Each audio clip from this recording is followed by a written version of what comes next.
Hi there. My name is Sandino Gomez, and I'm a student in National University's teacher credentialing program with a Master's in Education follow-up.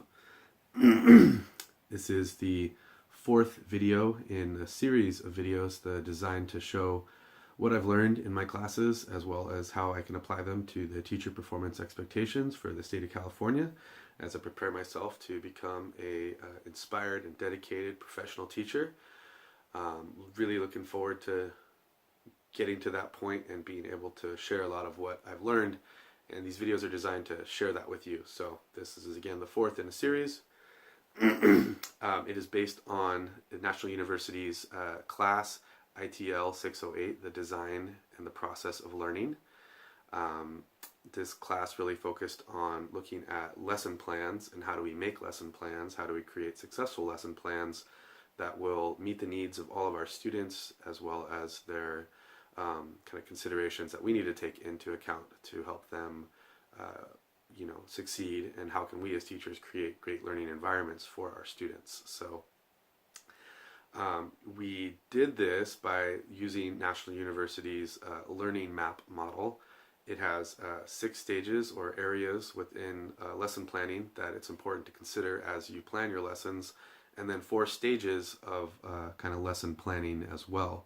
So the 6 areas that you want to think about as you're creating a lesson plan is: who is the teacher, what are their biases, what do they know, what are their strengths, what are their kind of weaknesses as a teacher.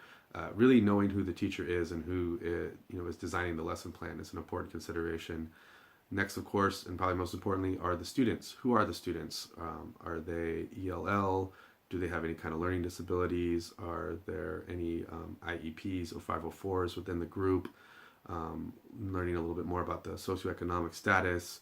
Really kind of knowing your classroom and your students before you attempt to teach them, I think was a big focal point and important lesson that we learned this month. Of course, what is the goal? What is the objective of the lesson plan? Talking to teachers in classroom observations, a lot of folks that I talk to start their plan by thinking about what is the goal or what is the objective of the lesson plan, and then working backwards from there. So always thinking about what is the goal, what do I want the students to get out of this, and how does the lesson connect to state standards for Common Core or other important local school board standards for what we're trying to teach our students. We next area is assessment. Thinking about how are you going to assess whether the lesson was successful or not. How you assess if learners are actually learning. We learned different kind of more passive techniques and more formal techniques or informal techniques to help our teachers, to help us understand how well the students are grasping the material that we're presenting to them. Next area is, of course, the instruction itself. What are you going to do? Are you going to show a video? Are you going to talk and lecture? Are you going to have some guest speakers? Are we going to read some articles and discuss them, break into groups and work on different projects? The actual nuts and bolts of the lesson plan is included in the instruction area. Basically, how will you teach what you are teaching? And finally, classroom management. How will you manage the learners? How will you correct inappropriate behavior? How will you encourage good behavior? Thinking along those lines of how will you manage your class. So within those 6 areas, there's, we're also encouraged to think about the areas of universal design and learning. Of course, the engagement aspects, how will you engage the students? How will you have them interact with the knowledge? The action and expression element of UDL, how will students express what they have learned, and then the representation element, where students are invited to present or represent what they have learned inside of the lesson plan. And kind of as another part of the learning map model, in addition to the 6 areas, there are 4 stages that we learned about and we're encouraged to use in our lesson planning. There's the actual planning itself, so those 6 areas all kind of work into that.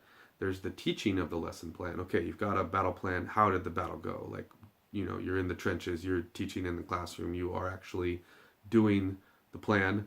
And then the probably most important phase is analyzing and reflecting on how did that go. And it takes a certain level of honesty to be self-critical and self-reflective about what did or didn't work about the lesson plan. So kind of really being honest and open, submitting feedback, looking for feedback from other professionals, other teachers, asking your students, how did that go for you? Was that a great lesson? Was it not a great lesson? And then finally, applying those lessons, learning from your mistakes or your successes, and then preparing to make the lesson better next time. One of the teachers I observed in my classroom observations told me that she's always updating her lesson plans based on what worked or didn't work. And she said there's rarely a time where she just like leaves it alone, because there's always that little tweak or there's a little something you can do to make the lesson plan actually better. So the learning map model, we got our 6 areas of lesson plan, our principles of universal design and learning, and 4 stages of creating a lesson plan. So those really the main thrust of what we learned in our classroom. We had, of course, our online discussion boards where we talked about what did or didn't make a good lesson plan, considerations that we should take as we prepared to make lesson plans, and kind of just back and forth between fellow students about what is and sort of isn't working in our heads and sort of in our classroom observations. Speaking of classroom observations, that's exactly what we did in week 1. We went out and observed a teacher giving a lesson plan. We kind of reviewed it beforehand. We then watched the teacher give the plan and then kind of interviewed them a little bit about how that went, really brief follow-up interview. And then in the second week, we actually did a more extensive follow-up where we kind of thought about and reflected on what we saw in the lesson plan delivered by the teacher, and then talked to them again, sort of as a form of the analyzing or reflecting stage that we talked about of lesson planning, really getting into what did or didn't work with the teacher, and kind of providing our own observations as well as asking them about what they thought about what did or didn't work. That was sort of our big follow-up for week number 2. Week number 3, we launched into the creating a sort of hypothetical learning plan or lesson plan for one of the case studies that we worked on last month.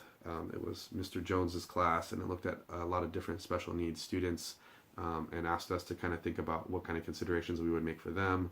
So based on some of those students, we created a literacy learning plan that was designed to touch upon one of the Common Core elements for literacy and English, and then create a lesson plan around that. So I focused on looking at the kind of California missions, but from an indigenous perspective, and looking at a history that is not always as commonly taught in our schools, and providing California native indigenous perspective to what the history of the missions was for their people. And I would even say our people, because I also consider myself indigenous, although I'm Mexican American. Mexicans were created by the mixing of indigenous and Spanish blood, so I know somewhere in there I have that indigenous blood as well, and I very strongly identify with that community and find myself pretty regularly in solidarity with that community. Which brings me to the final week. Our signature assignment for week 4 was creating a lesson plan that followed up on the lesson that we observed in our first week. And so the lesson that I observed was actually delivered by a social studies teacher to a world history class about the Holocaust during World War II, the Jewish Holocaust. And it was an example of a broader, I should say it was one segment of a broader unit about genocide. And so the students were learning about genocide. What does that mean? What does it look like? How has it played out historically? And I then took that and created a lesson plan for my signature assignment, which focused on the Guatemalan Civil War and genocide that occurred in the early 1980s.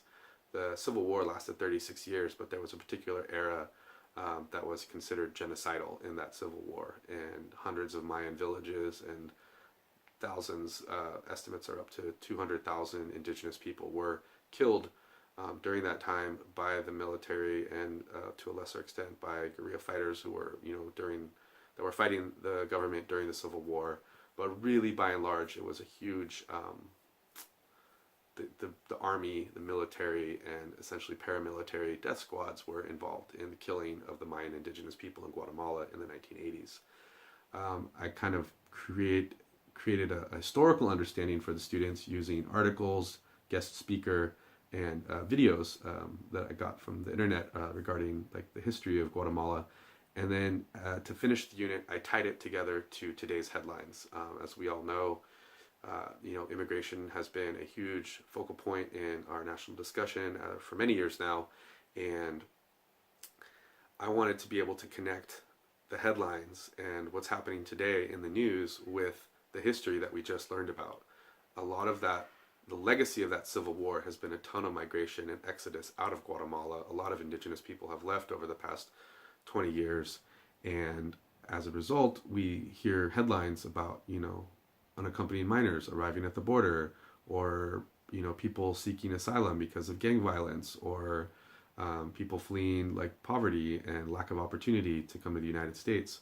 So all of these things, have a direct historical root in the Guatemalan Civil War and genocide. And so I wanted to connect the history to the headlines for my students. And my lesson plan goes into all of that and a whole lot more. I was really proud of that. I was really excited to kind of start thinking about how I would present a lesson to my future classes and how I would want to share, the history and also, make it relevant or connect it to students' worlds today. In my area, there are a lot of Latinx students that come from Latin America, either the children of migrants or migrants themselves. And I think it was important, I do think it is important for them to learn a little bit more about their own history, about their own understanding. We do have a Guatemalan community in our area, and I have friends from that community, and I was planning to bring someone who I know into that classroom, hypothetical classroom, to talk about that. And I think it's important that students are able to see their own histories reflected in, what we're studying in school. I think that makes it more relevant for students, and I think that makes it probably much more easier to connect with students and let them know that, you understand where they're coming from while you're also doing your job, inspiring them to learn and to educate our, the future of our state. So I was really proud of the work I did this month, and I think I learned a lot about planning lesson plans, how to create a lesson plan, what are the goals of a lesson plan, and like how to consider the learners themselves as well as myself and my own biases and things. So really a great month's worth of work, if I do say so myself. And finally, we touched on a lot of different TPEs each week. Throughout the whole course of the month, we touched on all 6 TPEs. These are the teacher performance expectations for the state of California. I won't go through every TPE and where it was in each week, but needless to say, week 1 we did TPE 1, 2, and 3. We focused on, 1, 3, 4, and 5 in week 2. Week 3 we focused on TPEs 1, 4, and 5. In week 4 it was TPE 4, 5, and 6. I will include that document down there in the link below, so you guys can check out the teacher performance expectations for the state of California, so you know what the heck I'm talking about. Thank you so much for watching. I hope you enjoyed it. I know I enjoyed this month, and I always enjoy sharing knowledge that I've gained, and I hope to do that and become an inspired educational professional for the state of California. Have a great day, y'all. Take care.